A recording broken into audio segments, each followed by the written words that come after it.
Okey, Assalamualaikum kelas. Kita sambung subtopik yang ke-2.4 iaitu subtopik yang terakhir lah untuk bab 2, peranan manusia dalam usaha mengekalkan keseimbangan. Okey, keseimbangan yang dimaksudkan ini adalah keseimbangan ekosistem, right? Okey, ini adalah beberapa aktiviti manusia yang disenaraikan yang memberi kesan kepada alam sekitar, kesan kepada flora dan fauna. Okey, baik. Aktiviti yang pertama adalah penebangan hutan. Okey, kesannya kepupusan spesies flora fauna, kesan rumah hijau. Okey, kesan rumah hijau ini dia berkaitan dengan puncanya bila hutan ditebang, pokok-pokok ditebang. Jadi bila jumlah pokok semakin berkurang, kuantiti ataupun isi padu gas karbon dioksida di udara akan meningkat. Okey, sebab pokok ni salah satu fungsi dia adalah untuk menjalankan fotosintesis. Dalam proses fotosintesis, dia guna gas karbon dioksida, dia bebas oksigen, betul? Jadi bila pokok tiada ataupun berkurang, makna kata gas karbon dioksida di udara tu semakin lama akan semakin bertambah.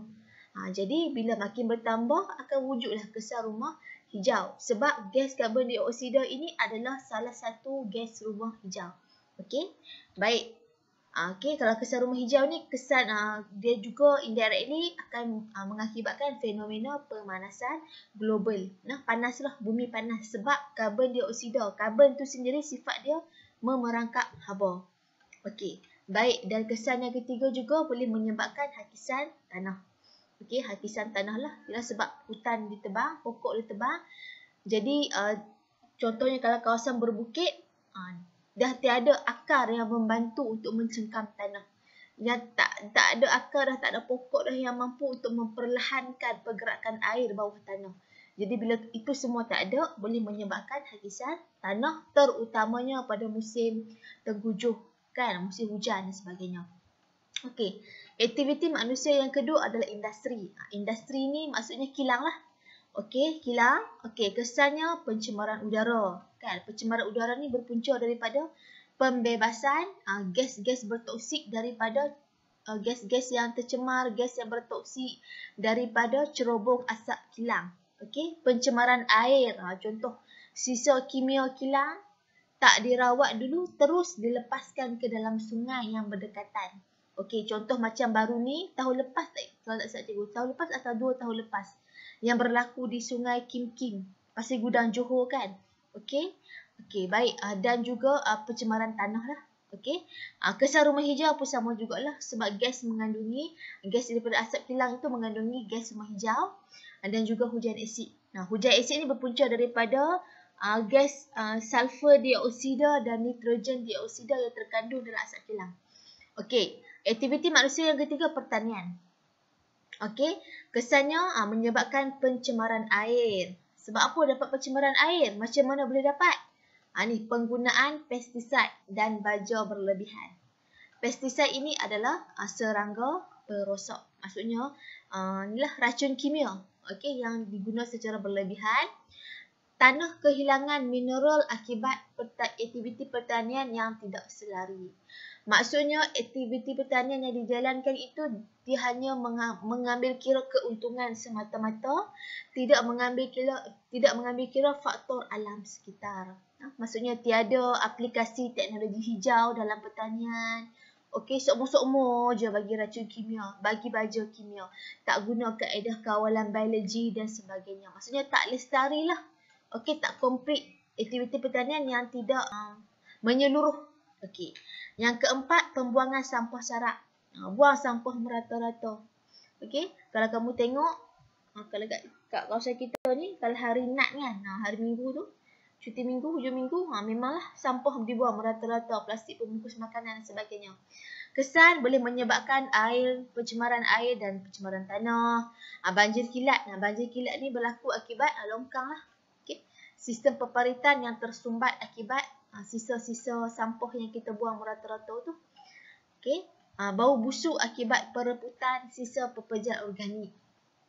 Kan? Okey, sisa pekerja organik lah busuk. Contoh macam kita punya makanan yang lebih-lebih tu, kita buang macam tu saja.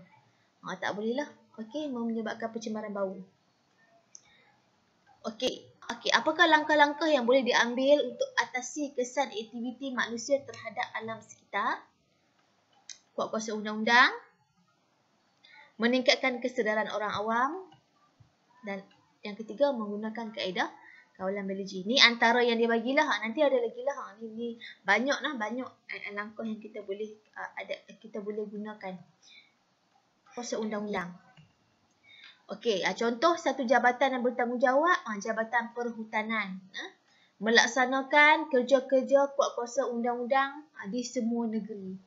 Kan, Jabatan Perhutanan Negeri Kedah contohnya, dia kawal berlaku tak penebangan hutan berleluasa ataupun pembalakan haram. Kan, berlaku tak di mana orang dia rasuh. Kan, rasuh lah. Kan, pembalak-pembalak ni dia tak dapat permit, dia rasuh orang-orang yang terlibat. So, kena kuat-kuasakan undang-undang. Okey. Sebagai contoh, membuat rondaan di kawasan hutan menggunakan helikopter dan menjalankan sekatan jalan raya bagi mengawal pergerakan lori-lori yang membawa kayu balak. Ni biasa kita nampak kan. Contoh kalau nak ke Pokok Senua tu banyak sangat lori. Lori kecil. Lori kecil je. Lori 4 tayar tu je. Tapi bawa muatan penuh sampai sengit. Kita nak potong pun takut, betul tak? Okey. Pernah lah cikgu nampak ada polis, penguatkuasa polis, JPJ. Okey. Dia buatkan tahan lah lori-lori tersebut. Okey. Nak tengok dia punya aktiviti tu, pembalakan tu disahkan tak? Dapat kelulusan daripada pihak yang berkaitan ke tak? Yang kedua, kaedah yang kedua meningkatkan kesedaran orang awam. Contoh di sekolah kan. Okay, murid diterapkan dengan nilai murni menghargai keseimbangan alam dalam mata pelajaran pendidikan moral. Kan, bukan pendidikan moral saja, boleh kata setiap subjek dia akan terapkan nilai murni inilah. Secara sains lebih lagi lah kan. Okay, amalan nilai murni. Okay, jangan buang sampah merata-rata. Okey, gunalah tong kitar semula. Okey, itu antara amalan-amalan yang dijalankan di peringkat sekolah untuk terapkan kepada pelajar. Kalau dekat kawasan perumahan, rumah taman rumah kita, kawasan perumahan kita atau kampung kita pun ada juga meningkatkan kesedaran orang awam. Panggil datang berceramah. Okey, bagi buat bengkel, buat ceramah, buat kempen. Okey. Kalau sebelum COVID dulu bolehlah kita buat macam aktiviti di mana kita jemput penceramah datang ramai-ramai kan. Kita pergi kita dengar ceramah kan. Dia contohlah gitu kan. Ada kampung yang buat pertandingan. Pertandingan rumah yang tercantik halaman rumah tercantik, halaman rumah terbersih. Itu sebenarnya salah satu untuk tingkatkan kesedaran orang awam. Buat pertandingan bagi orang berminat untuk masuk. Nilai murid ini juga diterapkan melalui media massa seperti akhbar, radio, televisyen. Biasalah. Sekarang ni media sosial kan. Facebook, Instagram, hashtag itu dan ini kan. Macam-macam lah. Banyak. Okay? Meningkatkan kesedaran orang awam. Dan saya yakin sekarang ni kita punya akses terhadap benda-benda ni sangat mudah. Kalau zaman dulu susah sebab dulu phone tak apa nak canggih. Sekarang ni semua boleh akses. Apa yang negara luar buat, kita pun tahu. Walaupun kita tak pergi negara tu kan. Contoh macam dekat Jepun. Orang selalu promote kan. Longkang dekat Jepun, dia punya ikan koi dia boleh hidup. Nak habaq kata punya bersih kawasan Nepal. So kita tahu walaupun kita tak pernah sampai ke Jepun. Ataupun kita sampai tapi tak pernah nampak situasi tu kan. So maksudnya itu adalah bukan lagi kekangan lah. Tahu tu memang kita dah tahu. Buat dengan tak buat tu dah cerita. Kan? Okay lah. 5R. Baik, yang ketiga 3R. Zaman cikgu dulu 3R. Sekarang dah jadi 5. Refuse, reduce, reuse, recycle, repurpose. Okay, refuse ni adalah elakkan daripada mengguna bahan yang tidak dapat dikikar semula. Elakkanlah. Kalau diberi pilihan sama ada plastik ataupun beg kertas. Kita pilihlah beg kertas. Okay. Reduce, kurangkan jumlah bahan yang digunakan. Reduce, kurangkan penggunaan. Contoh macam plastik. Kamu pergi kedai kan. Kamu pergi kedai beli satu barang je. Contoh beli apa? Berus gigi. Kecil lah.